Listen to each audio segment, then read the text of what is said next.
ഇപ്പോൾ ഹൗസിൽ ഒരു ടാസ്ക് നടന്നുകൊണ്ടിരിക്കുകയാണ്. ശ്രദ്ധാപൂർവ്വം അല്ലെങ്കിൽ ബാലൻസ് ചെയ്യേണ്ട ഒരു ടാസ്ക്കാണ്.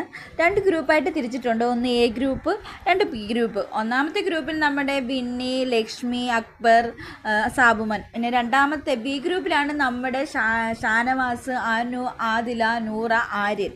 പക്ഷേ വിജയിച്ച് നമ്മുടെ ലക്ഷ്മിയുടെ ഗ്രൂപ്പാണ്. ഷാനവാസിൻ്റെയും അനുമോളുടെയും കുറച്ച് കോർഡിനേഷൻ ഇച്ചിരി വ്യത്യാസം കുറവായിരുന്നു. പക്ഷേ ലക്ഷ്മി, സാബുമോൻ്റെയൊക്കെ ഗ്രൂപ്പ് നന്നായിട്ട് ശ്രദ്ധിച്ച് നല്ലതായിട്ട് ചെയ്തു. കാരണം കൈവിരലും കൊണ്ട് പെൻസിൽ ബാലൻസ് ചെയ്തുകൊണ്ട് അങ്ങോട്ട് പോയിട്ട് ബൗളിൽ പെൻസിൽ ശ്രദ്ധാപൂർവ്വം ഇടണം, താഴെ പോകാതെ ഇടുന്നുള്ള അവർ നന്നായിട്ട് കളിച്ചു. പക്ഷേ അനുമോളൊക്കെ കഴിവതും ട്രൈ ചെയ്തു, പക്ഷേ തോറ്റുപോയിട്ടുണ്ട്, ഫെയിലായിട്ടുണ്ട്. ബിഗ് ബോസ് അനൗൺസ് ചെയ്തു. നമ്മുടെ അനീഷായിരുന്നു വിധികർത്താവ്. അനീഷ് നല്ല രീതിയിൽ നോക്കുന്നുണ്ടായിരുന്നു, ജഡ്ജ് ചെയ്യുന്നുണ്ടായിരുന്നു. അനീഷ് പറഞ്ഞിട്ടുണ്ട് നല്ല ബുദ്ധിപൂർവ്വം തന്ത്രപരമായി കോർഡിനേഷനും കൂടി പിന്നെ ശ്രദ്ധയോടും കൂടി ചെയ്ത് നമ്മുടെ ലക്ഷ്മിയുടെയും സാബുമോൻ്റെയും അക്ബറിൻ്റെ ഗ്രൂപ്പാണ്. ബിഗ് ബോസ് അവർക്കൊരു ഗിഫ്റ്റ് സ്റ്റോർ റൂമിൽ വെച്ചിട്ടുണ്ടെന്ന് പറയുന്നു.